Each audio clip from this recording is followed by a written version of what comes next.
Welcome back to Starla Play Football with myself, Theo. As always, thank you very much for joining me today. Now, before we get into the video, please make sure you subscribe to the channel and also give this video a thumbs up and make sure you like this video as well. Leave your thoughts in the comments as well. We're talking all things Nottingham Forest. Nuno Espirito Santos's team have struggled of late, and I don't think that's going to stop anytime soon. Obviously, before Nuno was in charge, Steve Cooper was there.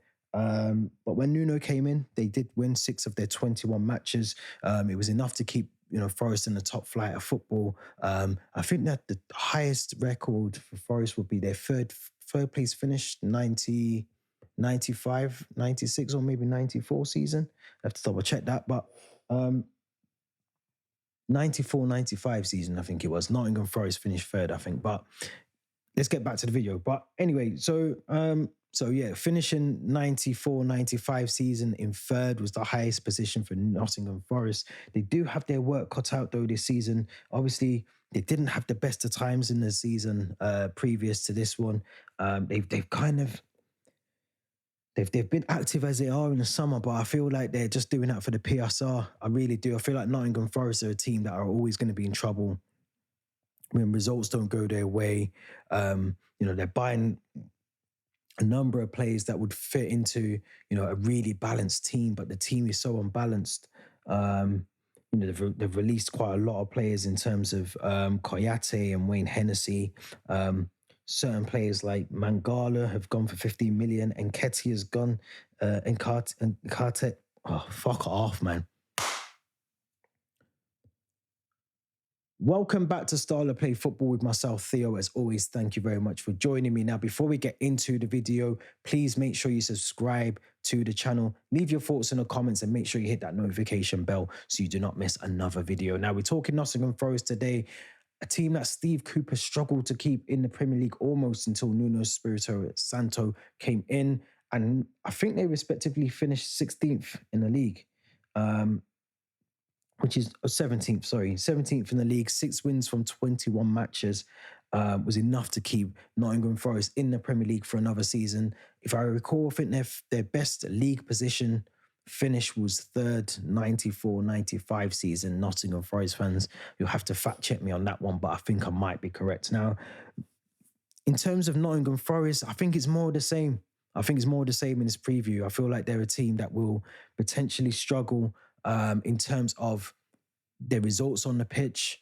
I feel like they've got a team that is just full of disjointed players that has the players that they tend to buy are players that have struggled at other clubs and aren't necessarily the right fit for Nottingham Forest, and maybe just for the fee, it seems right to bring them in. They have released a couple of players, but I feel like the players that they brought in are not much different to the players they've just released. So in terms of Elliot Anderson, who they've just signed from Newcastle, Milenkovic for £12 million, Carlos Miguel, 3.4, Silva Moreira, 1.3, Stamencic, undisclosed fee, and Jota Siva, 5.9 million.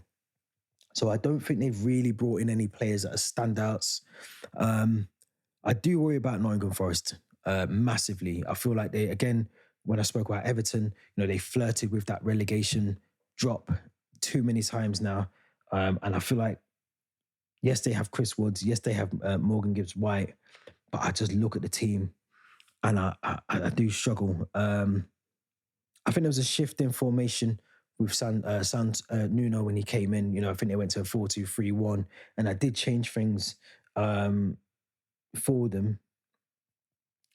I think what the versatile thing with Nuno is and obviously he did this a lot when he was at Wolves as well.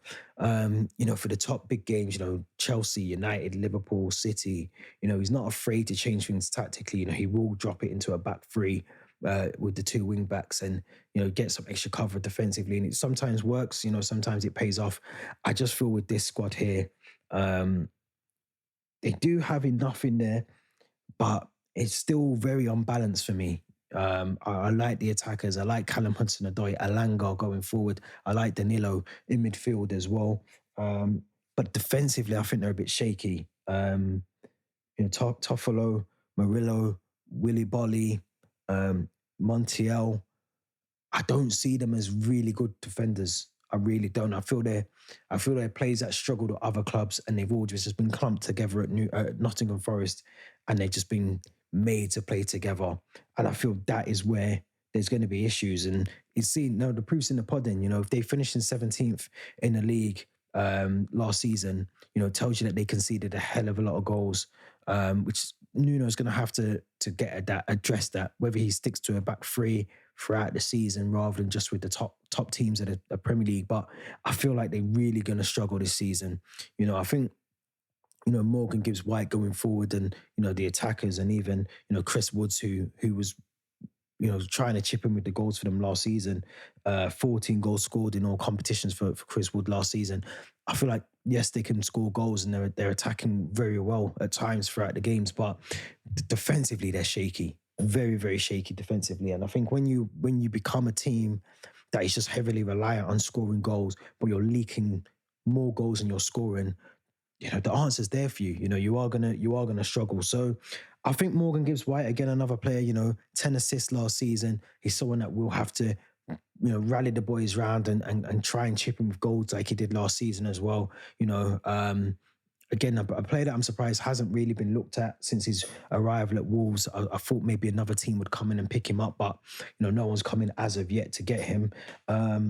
Ryan Yates, another one. If you're looking for top tackles and fouls, Neco Williams is up there. Both of them, love a good tackle. I think Neco Williams, I think, made 64 tackles last season. Ryan Yates can't be that far behind him either. I think it was 36 tackles, 37 fouls. So it tells you, they like to get stuck in, which is good. You need players that are going to get stuck into the team. But I just think defensively, Nottingham Forest will struggle. I do see them going down this season.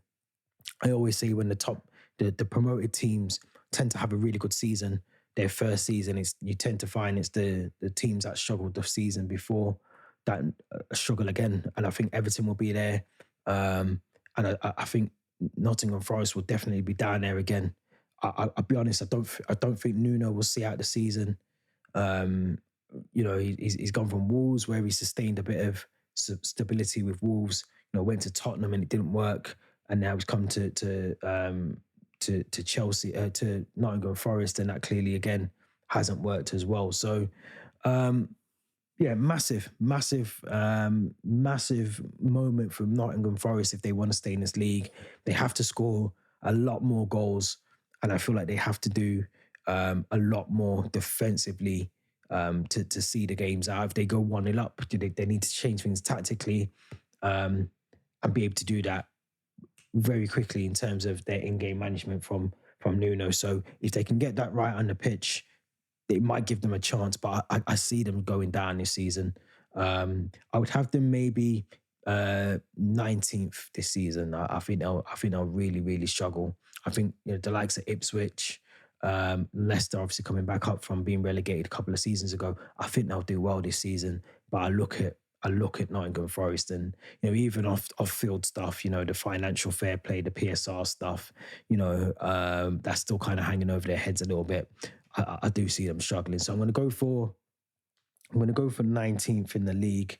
In terms of players to watch and star player, I think player to watch for me will be, I'm going to go Callum Hudson-Odoi.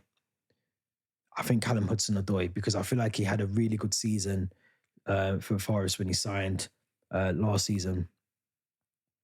And I think there's a lot more left in him. I think he had a really torrid time at Chelsea. He's only 23 years of age. He's been around for so long that you forget how old he is.